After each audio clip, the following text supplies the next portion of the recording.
إن الحمد لله نحمده ونستعينه ونستغفره ونعوذ بالله من شرور أنفسنا وسيئات أعمالنا من يهده الله فلا مضل له ومن يضلله فلا هادي له أشهد أن لا إله إلا الله وحده لا شريك له وأشهد أن محمدا عبده ورسوله لا نبي بعده اللهم صل وسلم وبارك على رسولنا محمد وعلى آله وأصحابه ومن تبعهم بإحسان إلى يوم الدين أما بعد قال الله تعالى يا أيها الذين آمنوا اتقوا الله حق تقاته ولا تموتن إلا وأنتم مسلمون وقال تعالى يا أيها الذين آمنوا اتقوا الله وقولوا قولا سديدا يصلح لكم أعمالكم ويغفر لكم ذنوبكم ومن يطع الله ورسوله فقد فاز فوزا عظيما. Bapak-bapak, ibu-ibu, hadirin kaum muslimin, kaum muslimat yang dimuliakan Allah, segala puji hanya milik Allah Subhanahu wa taala yang telah menghimpun kita di tempat yang mulia ini. Kita berdoa dan berharap kepada Allah Subhanahu wa taala semoga Allah menghimpun kita dengan keluarga kita di surga Allah kelak. Amin ya rabbal alamin. Salawat dan salam selalu tercurah kepada Nabi kita tercinta Nabi Muhammad sallallahu alaihi wa ala alihi wasallam. Beliau adalah kecintaan kita dan suri tauladan bagi kita. Semoga Allah mengumpulkan kita di barisan Nabi Muhammad sallallahu alaihi wasallam. Apa kabar bapak-bapak, ibu-ibu sekalian? Alhamdulillahirabbil alamin. Kita lanjutkan pembahasan kita tentang tafsir surah An-Naba. Kemarin kita sudah sampai pada waja'alna an-nahara ma'asya. Kita akan sambung seterusnya, kalau memungkinkan kita simpulkan sampai dengan akhir daripada surah An-Naba. Tapi sebelum ingin masuk ke dalam tema itu, Allah ingin mengajarkan kepada kita tatanan hidup yang ideal, konsep hidup yang mapan, atau pemahaman kita terhadap pola hidup yang diinginkan oleh Allah Subhanahu wa taala itu kita laksanakan. Kita hidup di dunia ini, di bumi Allah Subhanahu wa taala ini, bukan sekehendak hidup menurut kita, atau menurut kita yang memiliki kebebasan untuk menentukan arah hidup kita ini atau program hidup kita ini. Sebenarnya aturan itu sudah ada ya Allah aturkan untuk kita. Antara terkoneksinya diri kita dengan alam ini ada. Misalkan contoh, ada malam dan siang. Konsep hidupnya dijelaskan oleh Allah, waja'alna an-nahara ma'asya. Kami jadikan siang hari itu tempat kau mencari penghasilan. Ini tanda bahwa konsep hidup yang Allah ajarkan kepada kita tuh ada koneksinya dengan ciptaan Allah Subhanahu wa taala. Jadi bukan sekehendak kita, oh malam adalah malam, siang adalah siang. Lo kasih contoh sederhana. Kalau manusia membuat malam hari dia bekerja, padahal malam hari itu adalah tidur dia, Padahal tidur itu Pak bukan sembarang tidur. Tidur adalah proses pemulihan energi kembali. Dan bukan masalahnya tidur siang, kita ganti siang. Tidur siang tidak seperti tidur malam. Ada mekanisme tubuh yang dia cuma bekerja di malam hari.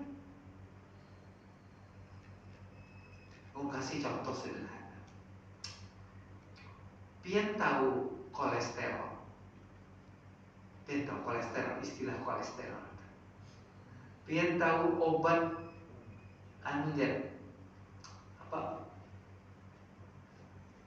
menurunkan kolesterol adalah. Pian tahu yang disebut menurunkan kolesterol itu apa? Kolesterolnya rendah. Nah sebenarnya ceritanya begini. Tubuh ini makan asupan tuh, makanan tuh juga mengandung kolesterol. Tapi tubuh pun mengeluarkan kolesterol. Untuk apa? Untuk energi. Nah cuma yang jadi masalah itu adalah ketika kolesterol itu berlebih. Itu masalahnya. Segala sesuatu itu amun labihan kan baik-baik. Ya Pak, labihan kan baik. Amun sedikit-dikit, uyah amun sedikit nyaman aja belah. Amun berlebihan, masin lah. Apa? Pahit ya. Kebanyakan uyah pahit lah. Udah kita tahu rasa lagi. Nah, di dalam tubuh manusia itu hati itu memproduksi kolesterol. Itu malam hari. Makanya kenapa obat kolesterol itu bagusnya malam? Karena inya mencegah hormon kolesterol di dalam hati itu untuk mengeluarkan kolesterol. Jadi tubuh ini memakan kolesterol yang ada aja, itu maksudnya. Cuma kadang-kadang konsep hidup ini tidak diketahui oleh manusia. Makanya aturan itu Allah yang menciptakan kita, Allah yang menciptakan alam semesta. Maka dari itu kita harus apa? Kita harus mematuhi. Karena yang lebih tahu tentang diri kita Allah Subhanahu wa Ta'ala, bukan kita. Ya ada Pak.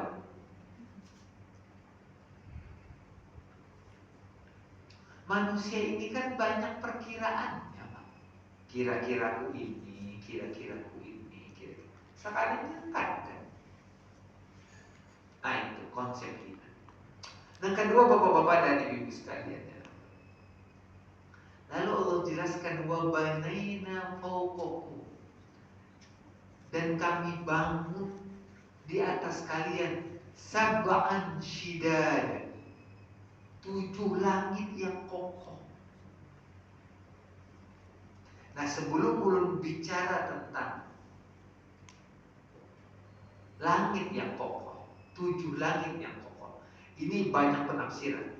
Penafsiran pertama, 7 itu adalah angka kumulatif, angka banyak dalam bahasa Arab.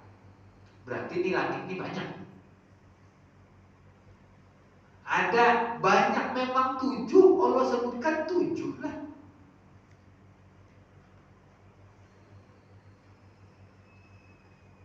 Kalau sekiranya manusia hanya mengetahui yang paling kuat kan informasinya ini, manusia ini adalah bumi kan. Kuat nih informasinya sekarang. Tapi kalau sudah sampai Mars, belum sampai, dia baru menjelajahi wujud lagi. Mars, Jupiter, segala macam hanya dilihat saja. Belum tahu hukum yang ada di dalam Mars itu, atau misalkan Jupiter itu. Kita belum lagi masuk Andromeda, segala macam Bima Sakti. Wah, begitu luas alam semesta. Lalu ujar Allah Subhanahu wa Ta'ala, kami ciptakan alam semesta ini untuk kalian. Untuk kalian. Pian kira alam semesta ini. Jadi, perlu cerita sedikit. Pian tahu Albert Einstein. Pian tahu Albert Einstein. Dia pencetus teori E sama dengan MC kuadrat. Nah, inilah kata ulun. Kadang-kadang manusia itu mengira. Jadi Einstein ini kan fisikawan terkenal, tercerdas dianggap orang, peraih Nobel fisika, teori relativitasnya. Lalu dia mengatakan alam semesta ini statis. Alam statis itu maksudnya nah gitu Pak. Kadang berubah-berubah. Ternyata kan dalam Al-Quran ada kami luaskan. Ternyata menurut Hubble itu punya teleskop Pak. Teleskop Hubble, kalian boleh cek. Ternyata antara bintang, antara galaksi itu dia saling menjauh. Berarti alam semesta ini meluas. Kata Einstein, disitulah aku merasa kesalahan terbesarku sebagai seorang ilmuwan. Kenapa? Karena dia ketika merumuskan alam semesta itu statis, tapi ternyata lewat teleskop Hubble, alam semesta itu dinamis, meluas, bukan dinamis, meluas, mengembang. Nah dari sini kita tahu Pak, ternyata apa yang disebutkan 1400 tahun yang lalu benar adanya. Fafataqnahuma, kami jauhkan mereka. Berarti meluas alam semesta. Cuma yang kita ketahui adalah hanya yang terlihat dan terdeteksi oleh kita. Masih miliaran misteri di alam semesta. Tapi ujar Allah Subhanahu wa ta'ala, bukan masalah misteri itu yang kamu ketahui. Sekarang aku tanya ke Pian, apa fungsinya Pian mengetahui bahwa Pian ada di Bima Sakti?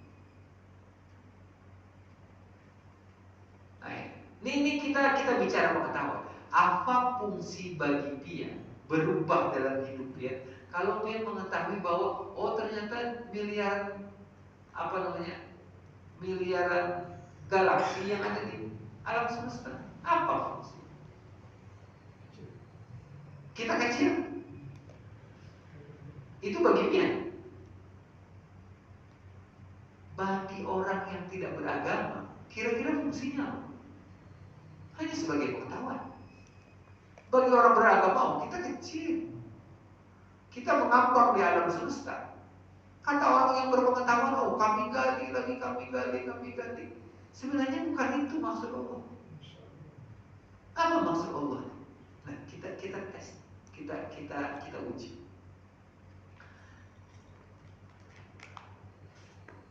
Waja'alna siraja wahaja, kami jadikan matahari itu yang sangat berterang, dan kami jadikan awan itu ada air yang tercurah.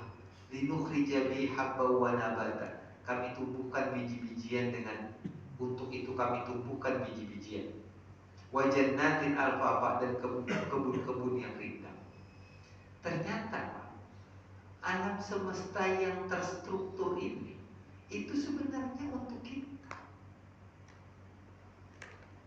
Coba bayangkan, kalau gak ada matahari, kira-kira kayak apa?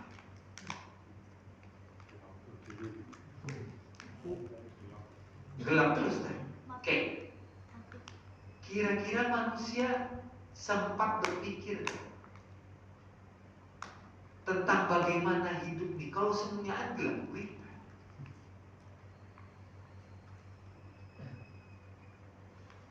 Pian tahu Kenapa harus ada malam? Kita tidur tadi kan. Sekarang mau tanya lebih. Kenapa matahari itu harus ada siang dan malam?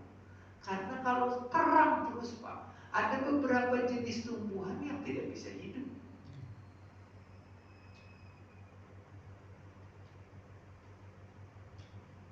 Kalau sekiranya terang terus Pak, binanya makhluk Allah yang lain kelelawar itu bina kadeda. Ya benar? Bahasa sederhana aja nih. Burung hantu yang bekerja malam hari itu kayak apa? Bisa bekerja siang hari.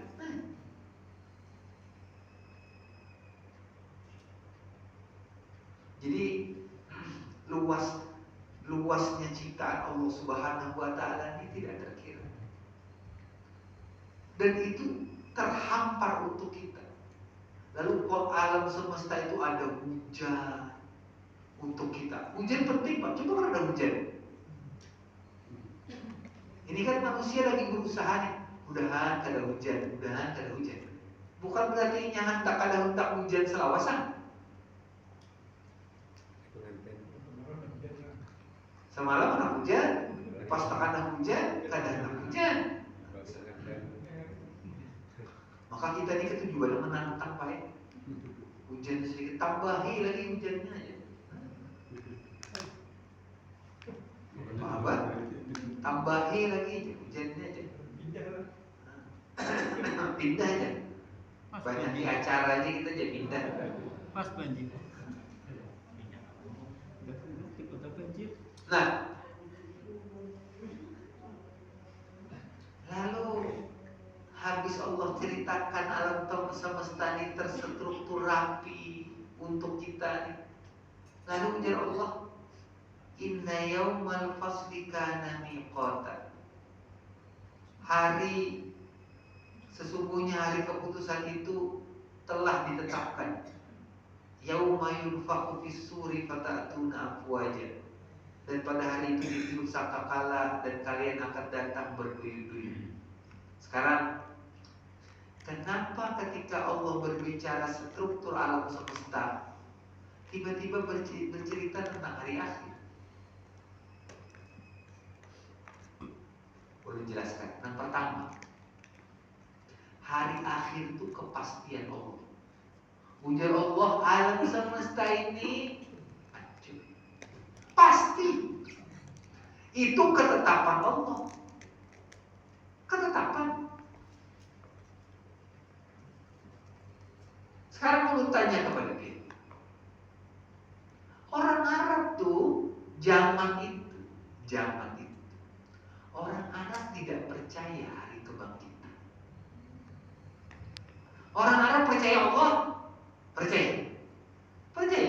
Kul man khalaqas samawati wal ardh. Siapa yang menciptakan langit dan bumi? Fayaquluna Allah. Mereka semua akan mengatakan Allah.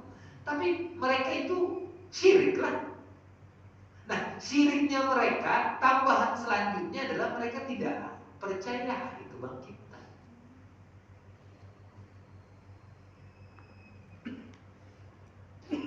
Kira-kira tema-tema tentang hari kebangkitan ini, orang sains percaya nggak Pak? Ilmuwan percaya nggak? Mereka tidak percaya hari kebangkitan, tapi mereka percaya akan hancurnya alam semesta. Mereka nggak percaya hari kebangkitan, mereka percaya tentang hancurnya alam semesta. Menurut mereka, antar 2 miliar tahun lagi, Andromeda dengan galaksi Bima Sakti itu ntar akan tabrakan. Ketika tabrakan prosesnya, matahari itu semakin membesar dan semakin kuat, dan bumi ini sudah tidak kawal lagi. Itu 2 miliar. Bu, alhamdulillah kita hidup nang ini lah. Kada melihat di matahari ya kalau Pak. Tapi bapak-bapak dan ibu, itu kan prediksi sains. Tapi ternyata sains memprediksi bahwa alam semesta ini hancur. Tapi tidak dengan kebangkitan. Nah, Disitulah agama mengajarkan kepada kita alam semesta ini hancurnya justru untuk bangkit. Sementara sains mengatakan apa? Hancur ya hancur. Habis dah, punah dah kita deh. Peradaban hilang dah. Sementara agama mengajarkan kepada kita justru di balik kehancuran itu ada kehidupan selanjutnya yang sejati. Maka dari itu kita bertanya, kenapa kita mencintai yang sementara, lalu kita melupakan yang kekal? Kalau bertanya Lompian nih, hidup hendak selawasan kah? Hendak setumat-tumat jalan? Hah? Sedang-sedang aja lah. Ini rasa uyuh banget lah sudah Pak.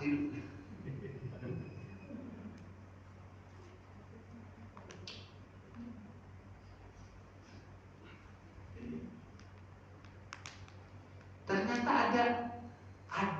ada kalau kita bicara tentang agama Islam ini, segala sesuatunya itu terkait satu sama lain. Ulun tanya kepada Pian, kenapa Allah menciptakan surga dan neraka? Hari kebangkitan itu kenapa mesti ada?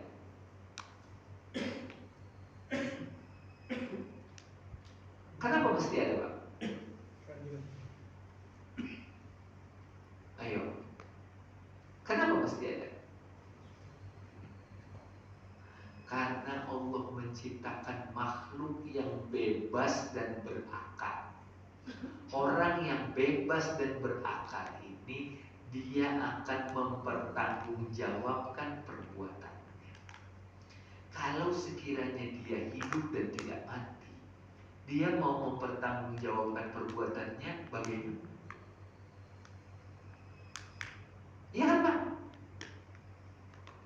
Coba hidup selawasan. Kayak Pak bertanggungjawabkannya. Semua orang pasti mati. Kullu nafsin dha'iqatul maut. Ada tak ada mati? Kan dia pasti mati. Tapi pertanyaannya adalah dia mempertanggungjawabkan bagaimana. Itu maksudnya. Makanya ini adalah hantaman kepada orang Arab saat itu. Karena mereka hidup dengan pertama dengan kesyirikan, yang kedua dengan riba, dan ketiga dengan membunuh anak, dan keempat adalah mabuk-mabukan. Hidup adalah tanpa moralitas. Jadi ketika mereka diberi peringatan, Pak, ingatlah hari akhir. Apa hari akhir nih? Nyaman nggak kami hidup di sini nih? Saka hantaknya mereka hidup. Makanya dalam surat An-Nazi'at Allah sindir mereka. A'antum asyaddu khalqan amis sama banaha rafa'a samkaha wasawwa. Ika manusia ini merasa hebat banakah? Ika merasa jadi ciptaan hebat kah?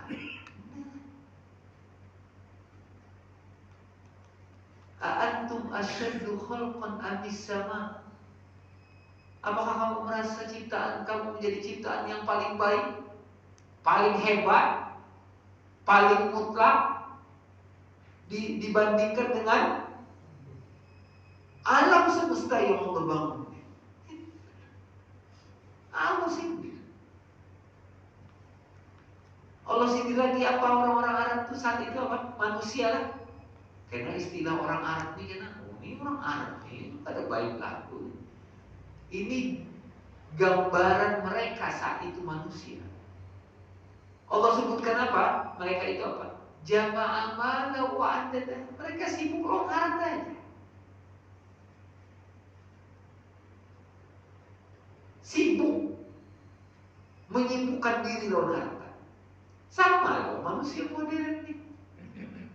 Sibuk loh harta. Mau gitu aja kayak apa kita harus kalau mencari kan Ini salah paham. Salah paham. Sibuk yang dimaksud adalah ketika curahan pikiran hanya untuk harta. Lalu dia sibuk mengumpulkan harta itu. Lalu dia sangka apa? Akhlada. Dia kekal dengan. Lalu tanya kepada Pian. Pian mengumpulkan harta untuk siapa, Pak? Untuk anak? Iya kan? Untuk bini? Iya gerang? Atau untuk apa? Untuk cucu? Ayo, kita mengumpulkan untuk hartanya untuk apa, Pak? Nah, untuk apa?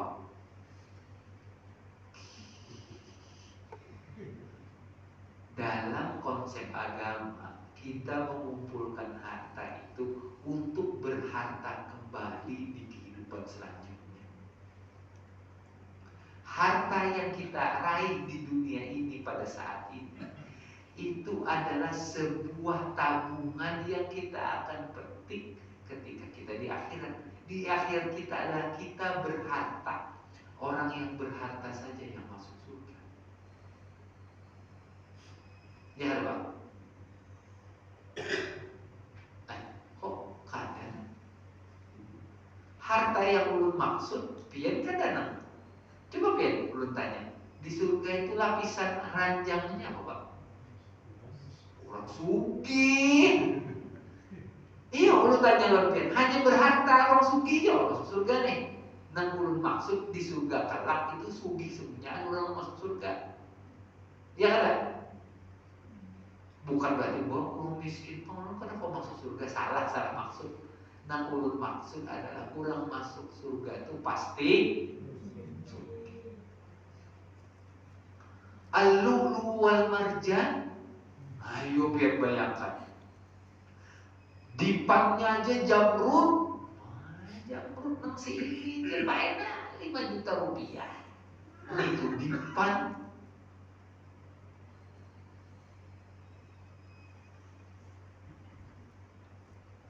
Berlapis emas. Kilau.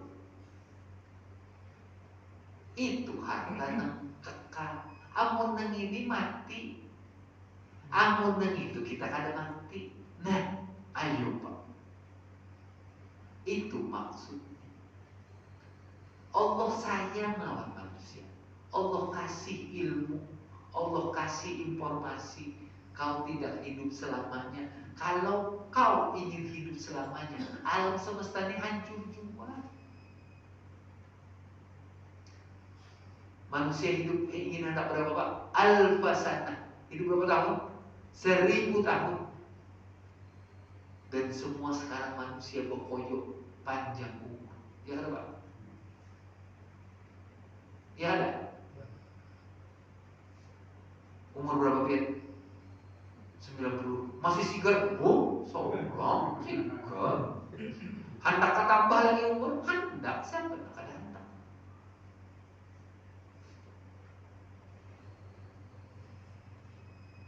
Tapi persoalannya Pak, ternyata kita mencintai yang sementara. Lalu Allah ancam mereka yang tidak percaya hari akhir itu. Allah sebutkan apa? Dalam Al-Quran,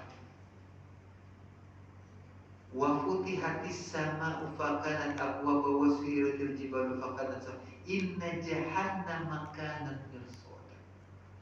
Sesungguhnya jahanam itu pintu-pintunya ada pintu.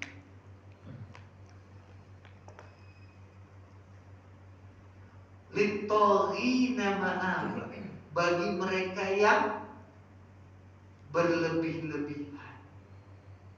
Togut itu adalah orang yang durhaka. Allah menyindir siapa nih? Menyindir manusia yang isi konsep hidupnya adalah tidak sesuai dengan ketentuan Tuhan, makanya dia durhaka. Kita disuruh menyamakan manusia, kita membuat beda manusia.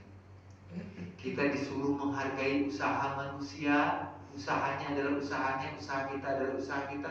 Lalu kita ambil usaha dia, kita manfaatkan usaha dia untuk meraih keuntungan kita dengan cara riba, durhaka.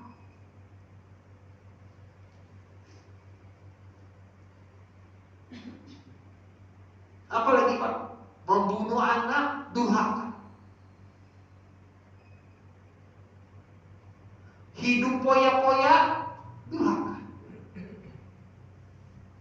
Nah, ujar Allah apa? Hai manusia, ketika alam semesta ini hancur, nampak yang dilihat manusia? Neraka. Semua manusia pasti lihat neraka Pak. Jangan pian-pian kita lihat neraka. Dalam ayat yang lain disebutkan itu, manusia itu akan lewat di depan neraka. Lewat.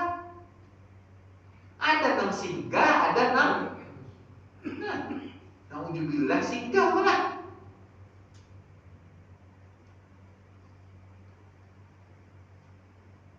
Lalu timbul pertanyaan untuk kita. Beragama ini menakutkan ini kayak neraka aja kisah. Apalagi misalkan ada hadis yang mengatakan mau masuk neraka aja pintu pertama masuk disuruh pakai sandal. Ketika memakai sandal utaknya berwiring. Hadis waktu itu. Lalu kita mengajar satu hutan aku agama aja. Aku perlu tanya lempian nih.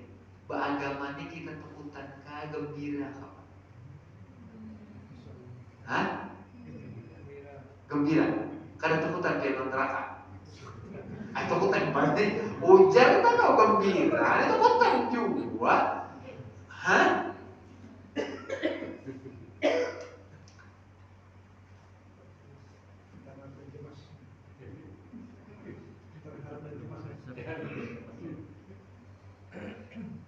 Agama Allah menciptakan agama ini Pak, menurunkan agama ini tidak mungkin dari pikiran manusia.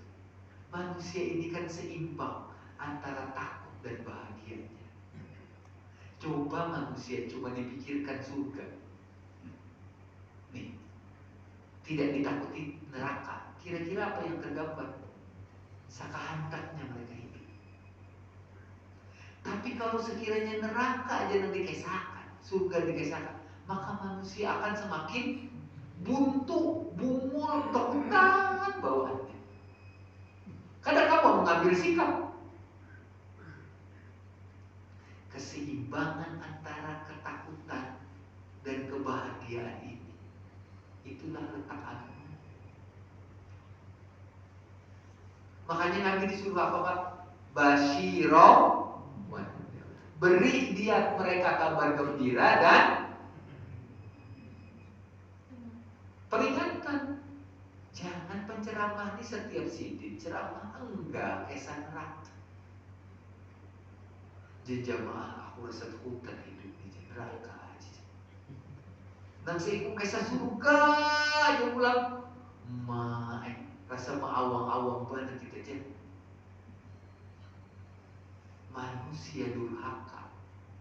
Mereka tahu kedurhakaan dan takut berbuat lagi kalau mereka dapat ancaman neraka. Dan bagi orang yang beribadah, supaya mereka tambah semangatnya, bukan ditakutani neraka, tapi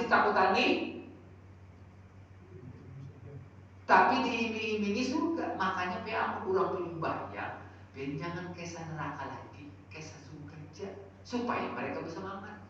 Itu nang pemabok itu cocok, biar kisahkan neraka. Amun di sini orangnya alim semuanya. Kada cocok kalau kisahkan neraka. Nang cocok kisah apa? Surga. Tapi nang durhaka banyak, makanya didahulukan dalam surah An-Naba ini apa? Kisah neraka dulu hanya. Lalulah ayat selanjutnya, lil muttaqina mafaz. Bagi orang apa namanya? Orang yang bertakwa itu mafaz, kemenangan. Tanya Lupian, kira-kira orang Arab memaknai takwanya apa Pak? ayat. Kita kan begini definisinya adalah barang siapa yang bertakwa itu adalah yang menjalankan syariatnya, perintahnya, dan menjauhi. Semua orang mendefinisikan. Tapi kalau kita ceritakan kisah turunnya ayat ini, maksud daripada ayat ini adalah barang siapa yang takut akan azab Allah itu maka surga nih. Jadi ketika ada orang yang durhaka tiba-tiba ambil jadi durhaka, itu orang surga. Jadi kita ini sudah melewati rasa takut itu. Bagi yang durhaka kan bisa gembira berhulunya, kisah sampai akan takutnya. Inilah malah mengambil lampu orang ya, kalau tanah orang diambil segala macam. Lalu lo kita sidin kisah berderma, jadi kita biar masuk surga baik. Kadang kawan gitu. Lain tempat, kisah neraka aja cocok lo sidin. Ambil lampu orang, tanah orang diambil, diakui. Batu separuh penjualannya nanti dimakannya ke masjid lah, pengurus masjid ini terima ngarep diberi orang. Padahal ternyata ujungan daripada mengambil tanah orang. Lalu dia apa? Biar masuk surga insya Allah Pak. Dermawan biar. Biar Pak.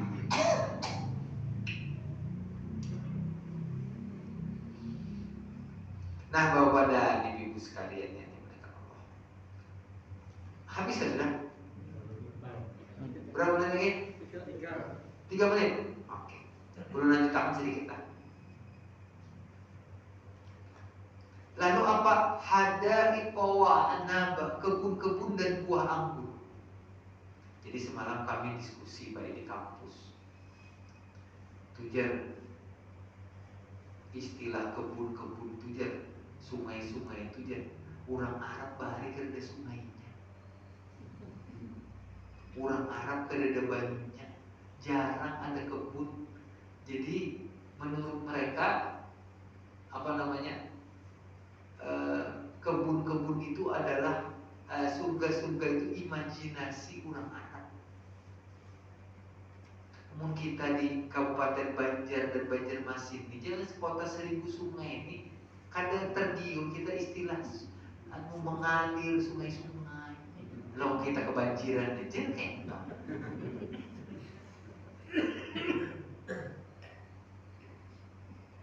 ujar ulur jelaskan. Amun pian menuduh orang Arab kerana sungainya. Pian tahu kota Jeddah, pernah ada yang ke Jeddah pian? Ada. Jeddah itu samping laut Pak ya? Lain sungai lagi, lautan. Pian tahu di kota Irak ada sungai Tigris dan sungai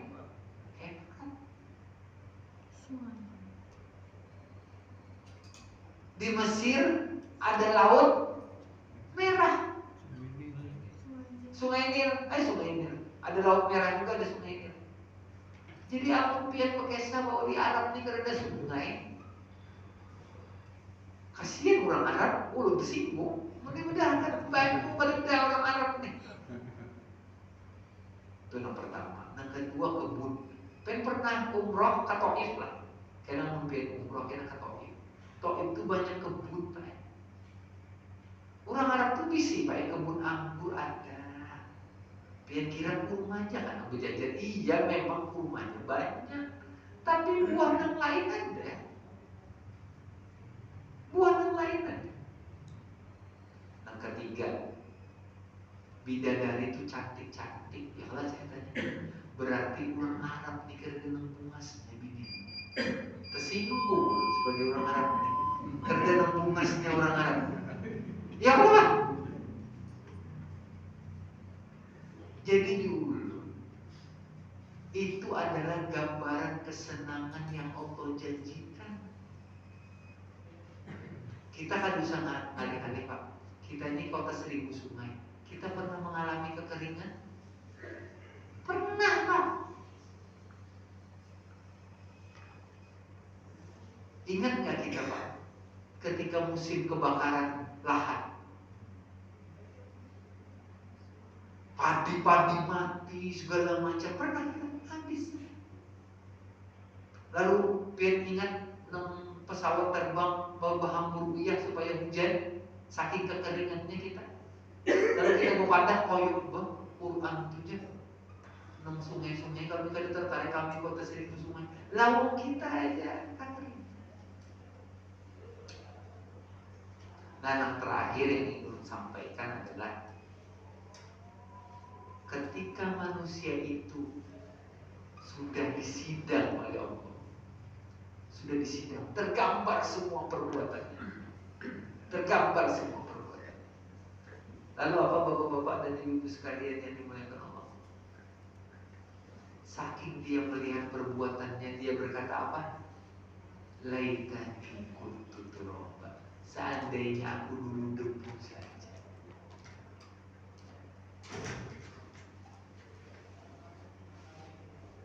Informasi ini mengenai perkataan orang-orang kafir, wa yaqulul kafiru ya laitani kuntu turaba. Perkataan mereka ini, orang-orang kafir ini, Allah sebutkan di dunia belum terjadi. Terjadinya kelak. Berarti Quran ini mendahului eranya dong. Berarti informasi masa depan diberitahukan kepada kita. Ini istimewanya. Siapa yang mampu mengarang hal ini, Pak? Mampu manusia? Memang. Dan disinilah gambaran kita, bapak-bapak dan ibu sekalian, agar memperhatikan tanggung jawab kita yang tadi. Kalau kita durhaka, berarti dia yang akan berkata, seandainya saya debu. Kenapa saya debu? Tidak berharga apa-apa. Gara-gara aku menjadi manusia ini, lalu aku jadi durhaka. Gara-gara aku merasa aku menjadi manusia, lalu aku merasa pemerintahannya, lalu aku jadi durhaka. Dan orang-orang yang selamat itu Allah sebutkan apa? Hanya orang-orang yang lil muttaqin, orang yang bertakwa yang mendapatkan keuntungan. Nah, kira-kira itu aja kesimpulan daripada surah An-Naba. Kita akan lanjutkan pada surah-surah yang lain. Kita berdoa kepada Allah, semoga kita termasuk orang-orang yang bertakwa, yang Allah berikan hadaiqa wa anab, kebun-kebun kurma dan kebun-kebun anggur, sungai-sungai yang mengalir, kita dengan keluarga kita. Dan kita juga berdoa kepada Allah, semoga Allah tidak menjadikan kita orang-orang yang togut, orang-orang yang durhaka. Dan kita berlindung kepada Allah daripada orang yang durhaka itu. Jadi kita terlindung daripada orang-orang yang durhaka, dan kita berlindung kepada Allah, kita menjadi durhaka. Doa Nabi kan, ya Allah, Allahumma inni a'udzubika an uzlima au uzlam. Aku yang zalim atau aku yang dizalim. Nah, itu saja Bapak-bapak dan Ibu sekalian, mudah-mudahan bermanfaat bagi kita semua. Subhanallah wa bihamdihi asyhadu an la ilaha illa anta astaghfiruka wa atubu ilaik. Assalamualaikum warahmatullahi wabarakatuh.